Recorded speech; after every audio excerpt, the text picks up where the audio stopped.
Welcome to Business Mentorship, Keeping It Real. My name is Trish Tonai, founder and host for the series, where we feature entrepreneurs and enterprise leaders who participate in shareyourstories.online. Today, I'd like to introduce you to Christine Schlonski, who joins us from Berlin, Germany. And she's going to talk about the Heart Cell Academy, why she decided to become a coach, and help folks like you and I overcome our barriers for sales. Welcome. Well, thank you so much for having me, Trish. I just love the conversations with you, and I'm so happy to be here today. You know, I really appreciate and admire your story, Christine, because, you know, we all sort of make that pivot from that sort of full-time opportunity, and we think, you know what, I'm going to go out and do it on my own. And I love when you talk about your light bulb moment in your story where, you know, you were sort of attending a seminar and you were sort of looking around the room and thinking, wow, you know, we've got some great opportunities here, but people don't feel very comfortable with sales. So tell us a little bit about why you decided to sort of build the Heart Cell Academy. Yeah, thank you so much for that question.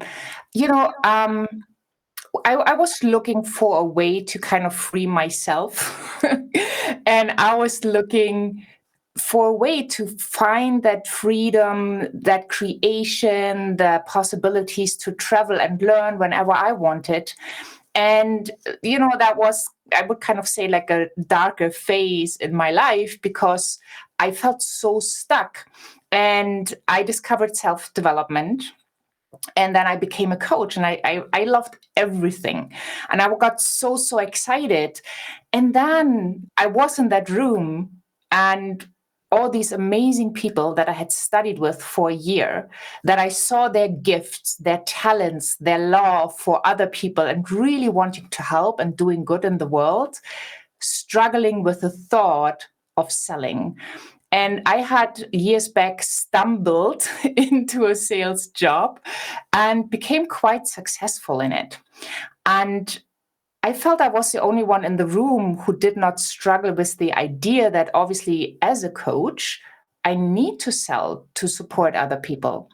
And that was like one of those moments where it really kind of broke my heart, or I felt that pain because I knew if they don't sell themselves, all the other people they could support will lose because they can't overcome these obstacles.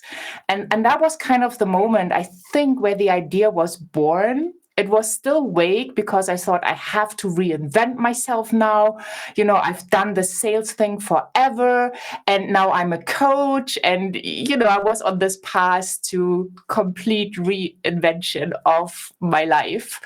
But then, you know, other people told me, you always teach us how to sell from the heart, how to make it easier. Because of our last conversation, I got a new client and I got to help that person.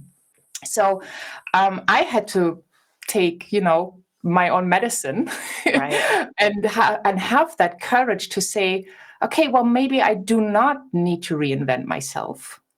Maybe I can just take what I've learned in the past and package it in a way that people can understand it, they can feel it, they can get the truth of sales is fun. Sales can be so much easier than you think it will be. And you can serve other people in a much better way when you allow yourself to sell your beautiful services and products. So and that's when then at another point the academy came about, where I offer one-on-one coaching, group programs. I have a membership now with people from all over the world to really help them to build their businesses from the heart, with heart, and to sell, though they have the bigger impact. So tell me, where did you get the name? Because, you know, as entrepreneurs, we all struggle with, you know, how do I create a brand image? How do I create the right name? You know, what corporate colors do I use? All of those things become part of the process before we even get to our mission and vision and, you know, core values and all of that sort of thing. So where did the name Heart Sales come from? That's a great question, and it's not actually. I didn't invent that, right? So I started off. I'm still my brand, Christine Schlonski, and so I was thinking about creating a podcast. And you sit there, you have the creation, you know what the story is, what you want to achieve. And then I was like, now I have to name this. And it was such a painful process. It can be, let for alone sure. colors. I'm still working on colors today, by the way. So I brainstormed and brainstormed. I talked to clients and so on and so forth. And then, I was just sitting at the kitchen table having that conversation. And then my husband was like, well, why don't you call it Hard Sells? It says what you do. It's nice, sweet, and short. And it just like totally made sense. So that's how the name was born. And it's actually the first time I'm telling this story. So thank you for such a great question. So he was the one who saw the big picture. Right. And I was the one having like all these notes and all these different creations, selling from the heart, selling this heart. And, I had the image playing with a heart, with a D, and then the T, like crossing the heart out and putting a big heart over it and stuff like this. So we were just sitting there. I was like, yeah, it's Hard Sells, right? I was like, oh, yeah, it totally is. And that moment when it's true and you just need to claim it. So that's how it came about. And then everything else kind of followed. And now you had the podcast. And I was like, yeah, I wanted to create that academy for so long. I had all these different puzzle pieces, and now I'm putting it under this umbrella. Isn't that fantastic? I mean, so many of the stories that I read, it all starts with a brainstorm with your family at the kitchen table. So kudos to your husband for being able to see the big picture there and wading through all those sticky notes and notes that you had and saying, making it seem so logical, right? Yeah, and I had really interesting creations, but none of it was like really the thing. Right. And yeah, I'm very grateful for that. So if I was one of your clients and I was struggling with trying to overcome a barrier for sales, maybe my barrier is I just don't like to ask for the money, right? I make these great connections with people, but then they say, well, how much does it cost? And I'm like, I don't know. I really am feeling very uncomfortable with telling you how much I'm worth. So what kind of advice would you give to someone who's kind of struggling with that barrier? Yeah, and you just had it in your question, so thank you for bringing that up. Don't tie your products and services to your self-worth. Don't. Because as a human being, and every human being on that planet, there is no worth we can put on us. It's like, it's priceless. It's so worthy. There's nothing wrong. Everybody is beautiful and perfect. So don't put your products or don't attach them to the self-worth. Attach them to the worth that your potential client, your soulmate client sees. What are you doing for them? Right? And then you should not have those challenges because it will be so much easier. If it's like, for them, it's priceless, right? For example, the other months I did a workshop and it was like really low price because I wanted people to benefit. I wanted to introduce my work to a ton of people. So I used the lower price strategy to call more people in. And then I asked people like, what you know now, how much would you have paid? Right. And instead of, $47, $97, it was like, like 800, 1,000, 1,500. So if we detach and then we just see what is the market ready to pay, we can change how we feel about it. And it's just a natural process to then say the price, not your price, the price of your product or service, and knowing that your clients get great results. Right. You mentioned something that I think is really important, and that is, not attaching the sale to our self-worth. Because I think as entrepreneurs, we sometimes get so excited, and it always seems to be easier if you're selling a product, like a thing, right? If you're selling a pen or a cup or, a mug or, a t-shirt, it always seems easier than selling a service, because the service, we tend to bring ourselves into the picture, right? So have you found that there's any differences when you're working with folks in the sales process, any difference between products or services, or do you find that it's the same? Well, it kind of depends. So if you have a product that you can just sell via a website and people will just go check it out and they click or they don't, there's Right. not this emotional thing, right? You have an expectation for a mark. Or let's say you are in multi-level marketing and you have, I don't know, essential oils or, jewelry or whatever. Like there is an expectation, and then people can see it. Sometimes, they can even touch it or try it. So the process is a bit easier, and usually it's not thousands of dollars involved. While when you go to in the coaching industry and all of a sudden you sell coaching or a coaching package, it's not that tangible, and you can't promise results. And it's usually, several hundreds, thousands of dollars. So there is like this gap that the coach has to take and to trust in themselves that they will have attracted the right client, and that the client will do the work and will get the results. So I think a tangible product, selling mugs, is a little bit easier, or beautiful planners or t-shirts and stuff, because we know what that is. But in coaching or self-development or other services, we go down a road or a path we've never taken. So there's a lot of uncertainty as well. Or sometimes, no, not sometimes, every time we sell something for someone, it's so much easier, even services.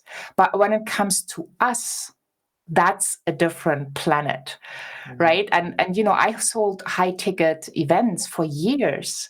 And then all of a sudden, I started selling my own coaching. And even though I had like this knowledge, I had negotiated 6-figure deals, and, I had made millions in revenue for the company. Now I was selling my own stuff. Right.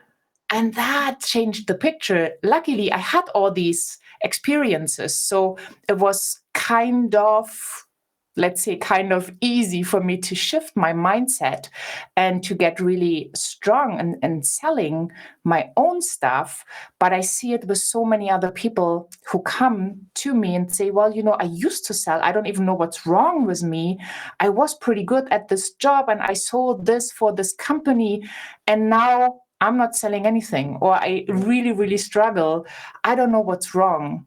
And then we go back to the other question you asked earlier with the self-worth and the price. And that's usually that huge gap, that now you're selling your own stuff, you put your self-worth on your product or on your service, and then everything gets out of balance and alignment. And, the fear, can you deliver? Can you not deliver? Like all these things are coming up as well.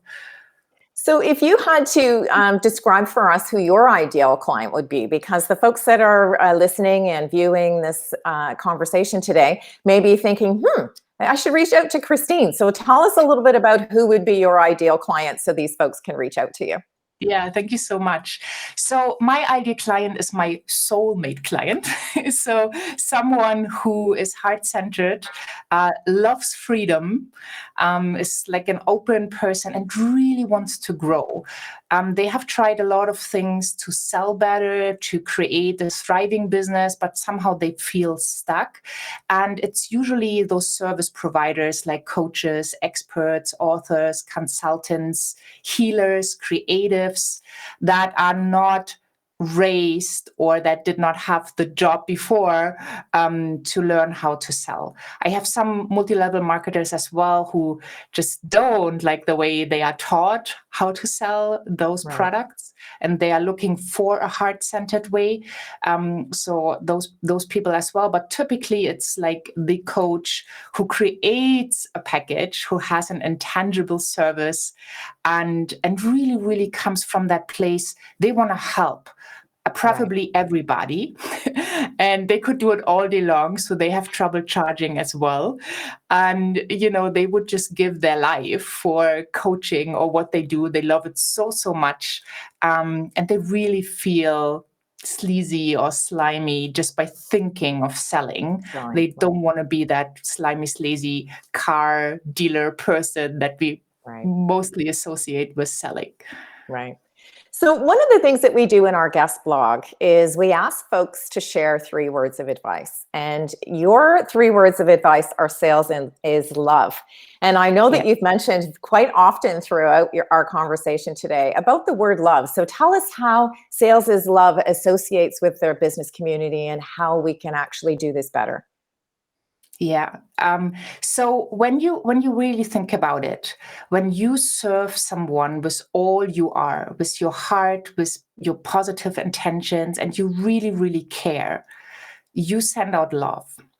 And what I love about love is that the more you share it, the bigger it becomes, the more it grows. So when you really think about it and you are so afraid of sales and you start viewing sales as love, you would not have the idea that, you don't want to share your love because, that would be a weird thing to do. Sure. If you have kids, you probably have experience like having your first kid, and then maybe the second one was on the way and you thought, oh, I can never love the other one like I do love the first one. And all of a sudden, your child You is find there it. and you love them, right? Yeah. And just see the same with your customers, with your beautiful soulmate clients coming into the world, right? The more you can serve with those positive intentions, with really deeply caring, with loving them, the more they will grow, the more they will prosper. And then sales just becomes love and, a natural process, because only when they say yes to themselves, when they allow themselves to work with you, they can actually overcome the challenge or the obstacle they have in their life. And you can just help them and be that facilitator. So that's why sales is love for me. The more I get to share the gifts I have, the more the other person can prosper and flourish and, get out of their own way. And that will mean they help other people. So it's like this ripple effect, and it gets bigger and bigger just because you had the kudos to say, I'm going to sell this person something at my terms and conditions, and they will benefit greatly. Well, Christine, I want to thank you so much. I know why they call you the Queen of Sales, because you can tell that your passion for helping someone overcome the obstacle and barrier is very evident, even in how you describe to us how sales is love. So I want to thank you so much for spending some time with us today and our viewing and listening audience, and giving a few tips on how we can sort of change perhaps the way that we think about sales. Yeah, thank you so much for giving me that opportunity to be on your wonderful show, and for all the beautiful work you do. I really, really appreciate that, because I see all the love that you put out in the world, and I just think we need more of these amazing people. Thank you so much, Christine. And to our viewing and listening audience, I'd like to thank you for spending some time with Christine and I today as I introduced you to the person behind the logo in this edition of Keeping It Real. And we look forward to seeing you again next week. Thanks again.